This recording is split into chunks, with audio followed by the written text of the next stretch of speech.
In March 1796, Napoleon Bonaparte is just 26, with only a few months of notoriety and an army of about 40,000 men, underfed and poorly equipped. 2 days before departing for the front, he married Josephine, and now he must face Austrian and Piedmontese armies that outmatch him in artillery and cavalry. In less than 2 years, he will redraw the map of Italy, win 18 battles, and sign a treaty that reshapes Europe. But how did a young general with such limited means overturn an entire theater of war and turn the weak army of Italy into a machine capable of defeating 4 consecutive Austrian offensives?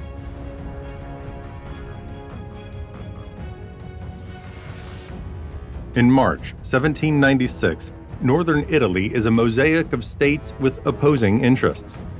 To the west lies the Kingdom of Sardinia, comprising Piedmont and Savoy, ruled by Victor Amadeus III. To the east, Lombardy is an integral part of the Habsburg Empire, administered from Vienna and held by strong garrisons. To the south, the Republic of Genoa maintains a fragile neutrality, but revolutionary France views this route as the most direct way to strike at Austria's heart. 2 Allied armies operate in the field. The Austrian army of Field Marshal Johann Peter Beaulieu, a 67-year-old veteran of 18th century wars, about 32,000 men, is deployed between Lombardy and eastern Liguria, with garrisons in Milan and along the Adda. The Piedmontese army of General Mitchell Coley, about 20,000 soldiers, defends the Apennine line from Seva to Queno, protecting access to Turin. A stark contrast with the 26-year-old Napoleon now preparing to challenge them. The 2 forces join along a line linking the hills of Savona to the Ligurian mountains. It is a front hard to dislodge, yet vulnerable at one point, the so-called hinge at Cairo Montenotte, where the Austrian sector ends and the Piedmontese sector begins. If that knot falls, cooperation between the 2 armies breaks. On 27 March 1796, in Nice, Napoleon Bonaparte assumes command of the Army of Italy.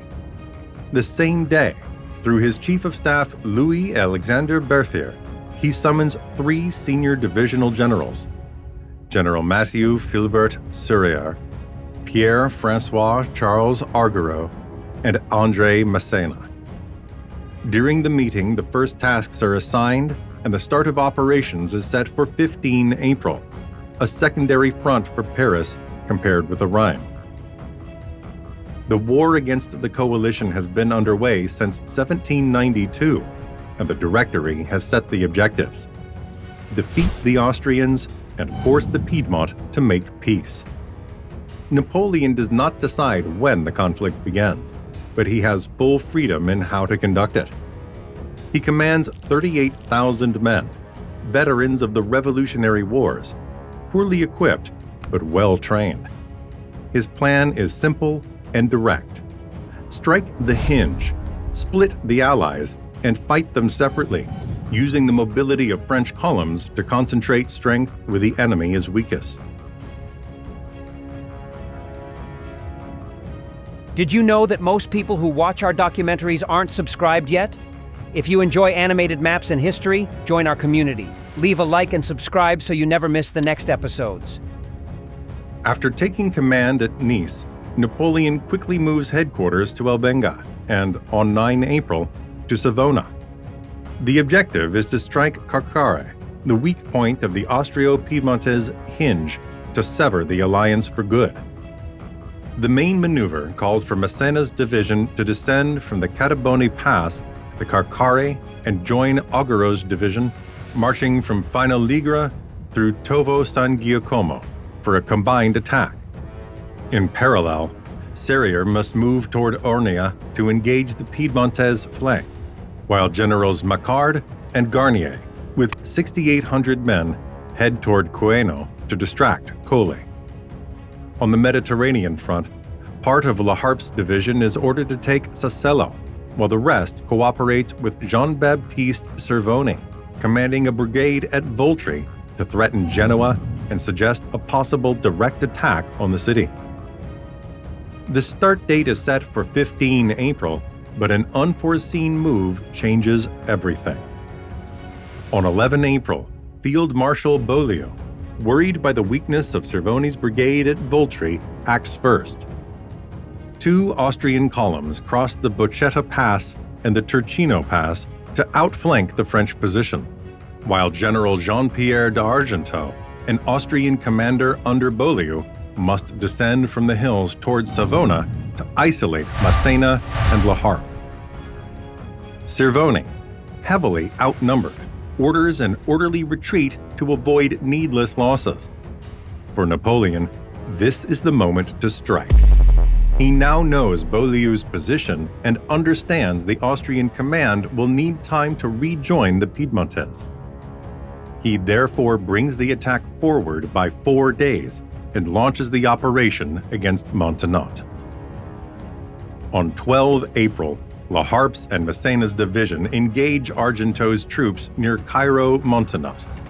About 13,000 French confront Austrian detachments clearly inferior in number and scattered over the ground. The French attack is swift and coordinated.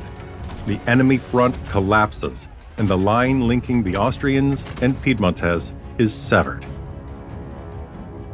Losses are limited, some hundreds on each side, but the strategic impact is enormous. The hinge no longer exists. Beaulieu and Colli are forced to fight on separate axes, while Napoleon can now apply his preferred method: concentrate superior force against one opponent at a time.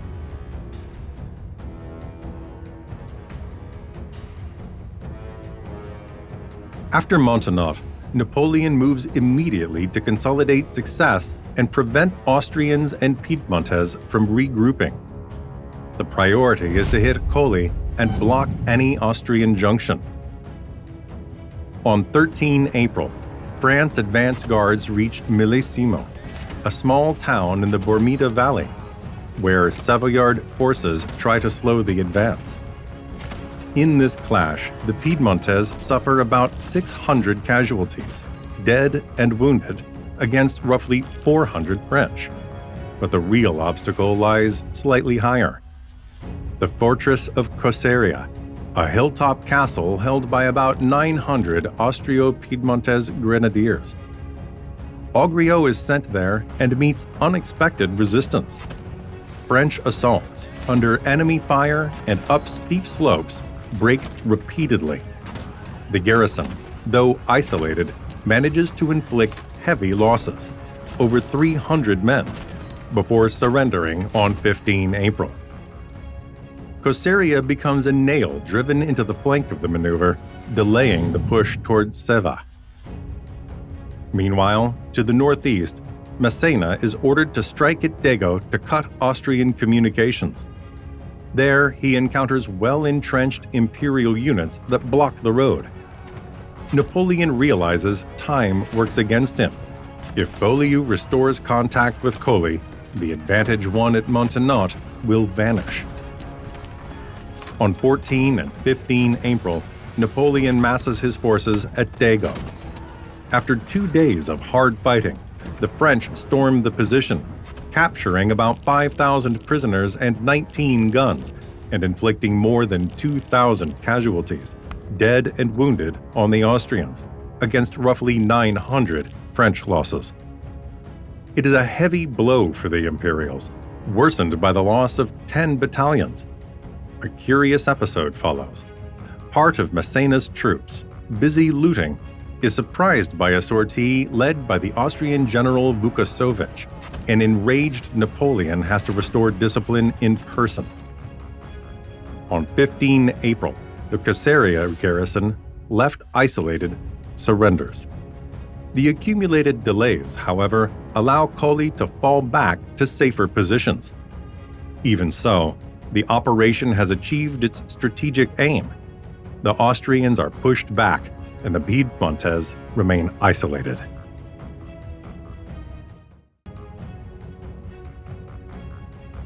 After the success of the Montenotte, Millesimo, and Dago, Napoleon turns his attention to General Colli and the Piedmontese army, still deployed to defend Ceva. The goal is to force them to fight alone before Austrian reinforcements can arrive. French columns move to envelop the Savoyard positions. On 16 April, an initial probing attack causes about 150 Piedmontese casualties, around 50 French, a sign that Colli intends to defend stubbornly. On 19 April, Napoleon orders a combined attack. Serrier is to strike frontally, while Augereau must cross the Tonaro to outflank the enemy's right. However, Augereau cannot find a usable ford, and Serrier, left without support, is forced to halt his men. French losses in this failed attack are estimated at around 300, while the Piedmontese lose about 250. Realizing that supply lines over the Catabona Pass are too exposed, Napoleon orders a new route opened from the upper Terano Valley to Ormia, allowing troops to be shifted from secondary sectors to the main front. This logistical move, seemingly minor, enables the French to keep an operational tempo higher than the Piedmontese even in mountainous, difficult terrain. Colli, aware of the risk of being trapped, avoids a decisive battle.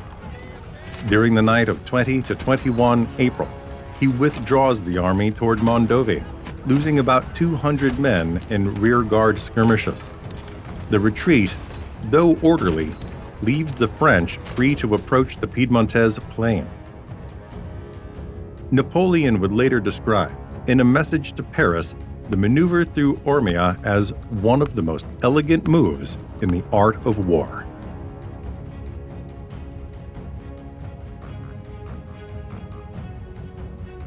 At dawn on 21 April 1796, Colli's Piedmontese rearguard is caught by French cavalry along the road to Mondovì. The pursuit is relentless. The cavalry, however, loses General Henry Christian Michael Strangier, mortally wounded in combat, a hard blow for the Army of Italy. General Serrier is the first to engage the enemy. The Piedmontese, around 8,000 men, are well placed along the Taranto and protected by hilly ground.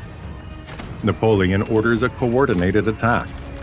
The infantry fixes the center, while mobile detachments attempt to turn the Savoyard right. In a few hours of fighting the French, about 12,000 men inflict around 800 casualties, dead, wounded, and prisoners, while taking roughly 600 themselves. The break comes when French infantry seize elevated positions dominating the routes of retreat toward Cuneo. To avoid encirclement, Colli orders a general withdrawal onto the plain. In the chaos, part of the Piedmontese artillery is abandoned and captured. The capture of Mondovì delivers to the French magazines full of food, ammunition, and equipment, sharply easing logistical strain. According to some French officers, the rations issued in the following days were the most abundant since leaving Nice. Victory has an immediate effect on morale. Napoleon now has access to the Piedmontese plain and can threaten Turin directly. Colli knows that without Austrian support, he cannot withstand another pitched battle. As Napoleon advances, the Piedmontese command opens talks for an armistice.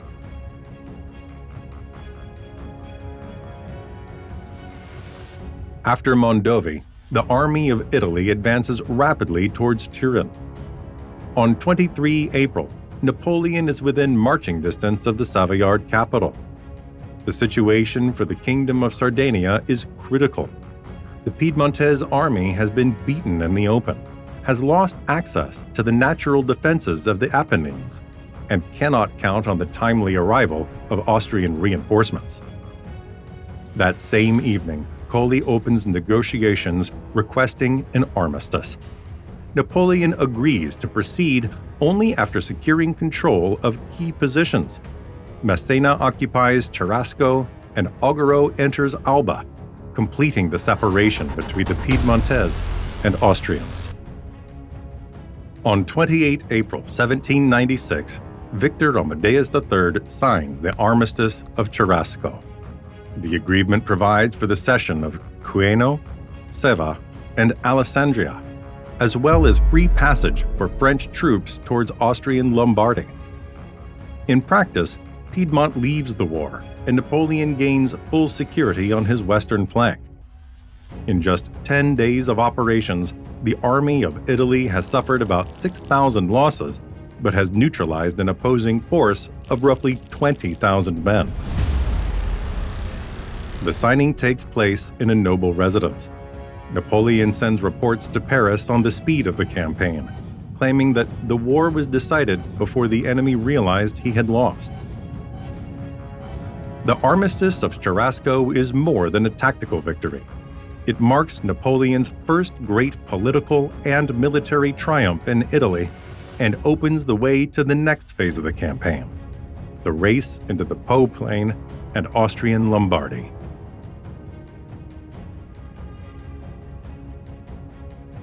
In 10 days of operations, Napoleon Bonaparte transformed a poorly equipped army into a force capable of delivering a decisive defeat to the Kingdom of Sardinia.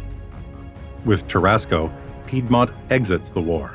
France's western flank is secure, and the gates of the Po Plain are thrown open. It is the first great step in a campaign that will change Italy's political map forever. Ahead of Napoleon lie the Po River, Austrian rearguards, and a challenge destined to become legend, the bridge at Lodi. If you enjoyed this episode and want to discover how Napoleon swept aside the Austrians and took Milan, subscribe to the channel, leave a like, and ring the bell so you don't miss the next chapter of the Italian campaign.